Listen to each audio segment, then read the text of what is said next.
Évangile de Luc, chapitre 12. Sur ces entrefaites, les gens s'étant rassemblés par milliers au point de se fouler les uns les autres, Jésus se mit à dire à ses disciples : « Avant tout, gardez-vous du levain des pharisiens, qui est l'hypocrisie.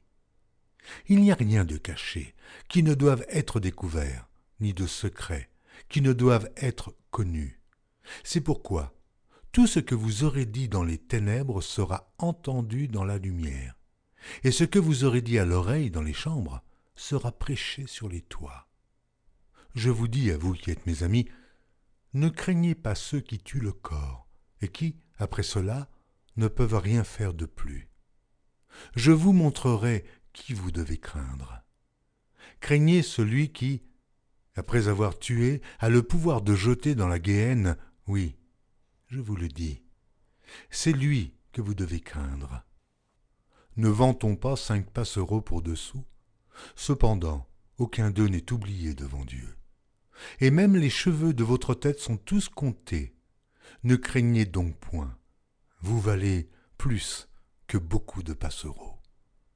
Je vous le dis, quiconque me confessera devant les hommes, le Fils de l'homme le confessera devant les anges de Dieu. Mais celui qui me reniera devant les hommes sera renié devant les anges de Dieu. Et quiconque parlera contre le Fils de l'homme, il lui sera pardonné. Mais à celui qui blasphémera contre le Saint-Esprit, il ne sera point pardonné. Quand on vous mènera devant les synagogues, les magistrats et les autorités, ne vous inquiétez pas de la manière dont vous vous défendrez, ni de ce que vous direz, car le Saint-Esprit vous enseignera à l'heure même ce qu'il faudra dire. Quelqu'un dit à Jésus du milieu de la foule : « Maître, dis à mon frère de partager avec moi notre héritage. » Jésus lui répondit : « Ô homme, qui m'a établi pour être votre juge ou pour faire vos partages ?» Puis il leur dit : « Gardez-vous avec soin de toute avarice, car la vie d'un homme ne dépend pas de ses biens, fût-il dans l'abondance. » Et il leur dit cette parabole : « Les terres d'un homme riche avaient beaucoup rapporté. Et il raisonnait en lui-même, disant : Que ferai-je ? Car je n'ai pas de place pour serrer ma récolte. Voici, dit-il, ce que je ferai. J'abattrai mes greniers, j'en bâtirai de plus grands, j'y amasserai toute ma récolte et tous mes biens. Et je dirai à mon âme : Oh mon âme, tu as beaucoup de biens en réserve pour plusieurs années. Repose-toi, mange, bois et réjouis-toi. Mais Dieu lui dit : Insensé, cette nuit même ton âme te sera redemandée, et ce que tu as préparé, pour qui cela sera-t-il ? Il en est ainsi de celui qui amasse des trésors pour lui-même, et qui n'est pas riche pour Dieu. Jésus dit ensuite à ses disciples : C'est pourquoi je vous dis, ne vous inquiétez pas pour votre vie, de ce que vous mangerez, ni pour votre corps, de quoi vous serez vêtus. La vie est plus que la nourriture, et le corps plus que le vêtement. Considérez les corbeaux. Ils ne sèment ni ne moissonnent, ils n'ont ni cellier, ni grenier, et Dieu les nourrit.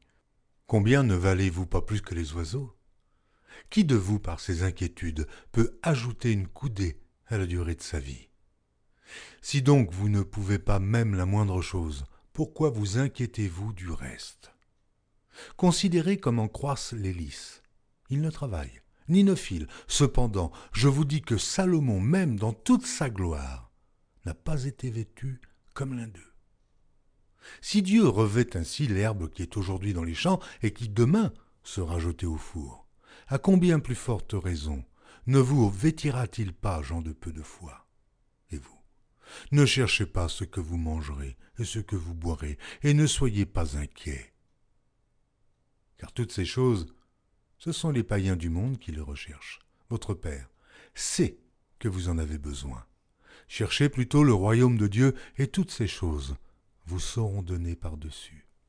Ne crains point, petit troupeau, car votre Père a trouvé bon de vous donner le royaume. Vendez ce que vous possédez, et donnez-le en aumône. Faites-vous des bourses qui ne s'usent point, un trésor inépuisable dans les cieux, où le voleur n'approche point et où la teigne ne détruit point.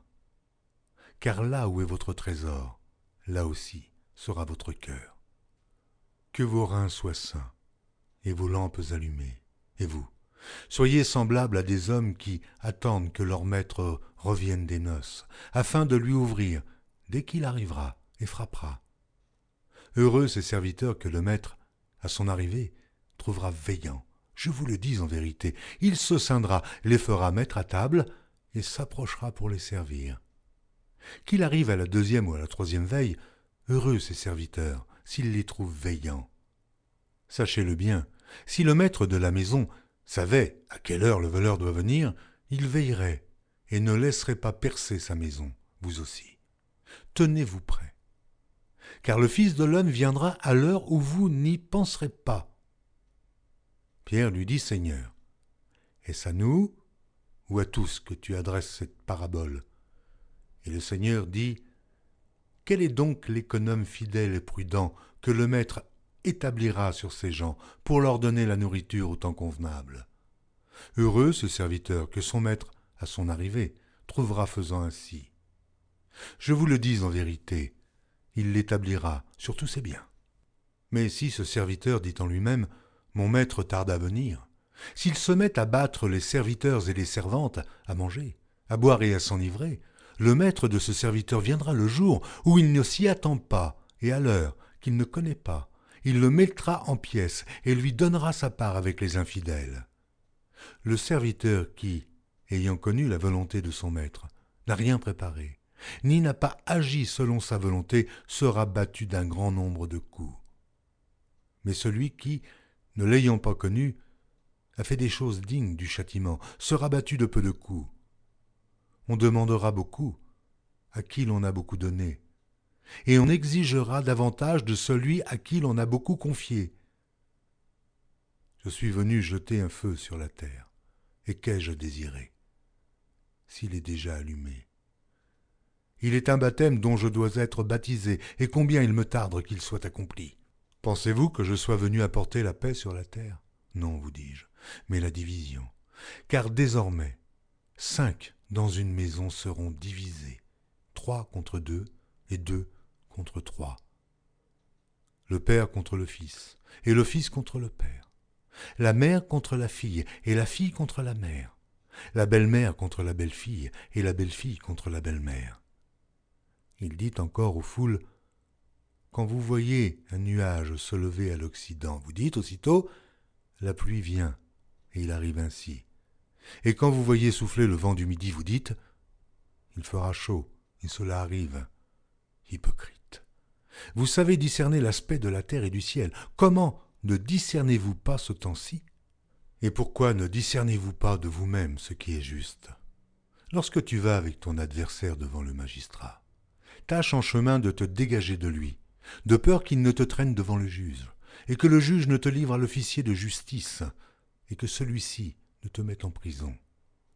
Je te le dis, tu ne sortiras pas de là que tu n'aies payé jusqu'à dernière pite.